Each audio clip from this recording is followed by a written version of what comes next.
वृंदावन में योग का कोई प्रयोजन नहीं है, योग नहीं, ज्ञान नहीं, वैराग्य नहीं। वृंदावन में तो शुद्ध प्रेम है।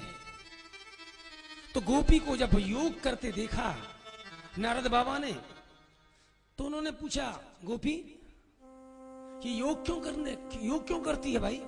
टीवी देखती है क्या आजकल?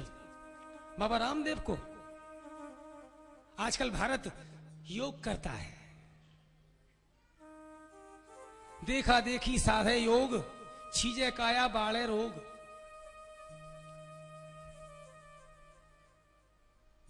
इस योग से तुम्हारा कोई भला नहीं होगा। योग कहते हैं जोड़ को, जॉइंट को। और योग तो वही अच्छा है जो भगवान से आपको मिला दे। लेकिन आप योग किस लिए करते हो पता है? हमारी शुगर बढ़ी हुई है इसलिए योग करते हैं। हमको हार्ट का ट्रबल है इसलिए योग करते हैं। हार्ट का ट्रबल यदि योग से ठीक हो जाएगा तो उसके बाद वापस संसार में, संसार की वासनाओं को, संसार के सुखों का उपभोग करने के लिए योग करते हो। अरे भगवान को प्राप्त करने के लिए योग करो, भगवान से मिलने के लिए योग करो। तुमको अपनी शुगर कम करनी है तो उसके लिए योग करके तुमको मिठाई तो खाना है।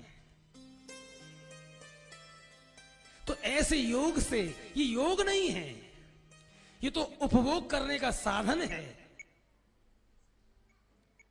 तो गोपी योग कर रही थी। नारद जी ने पूछा, गोपी ये योग किस लिए है? गोपी बोली, वो गोविंद मेरे हृदय से एक पल के लिए निकलता नहीं है। घर में यदि मैं रोटी बनाती हूं तो रोटी जल जाती है, उसका चिंतन करते करते। सास की डांट खानी पड़ती है। पति की सेवा करने बैठती हूं तो उसकी याद आती है। तो मैं योग कर रही हूं कि कुछ क्षण यदि वो गोविंद मेरे हृदय से निकल जाए तो मैं घर का काम चैन से कर लूं। और यदि हम योग भी करते हैं तो वो ध्यान तो लगता नहीं। तो ऐसे योग से क्या फायदा? योग कहां राखें जहां रोम रोम श्याम है।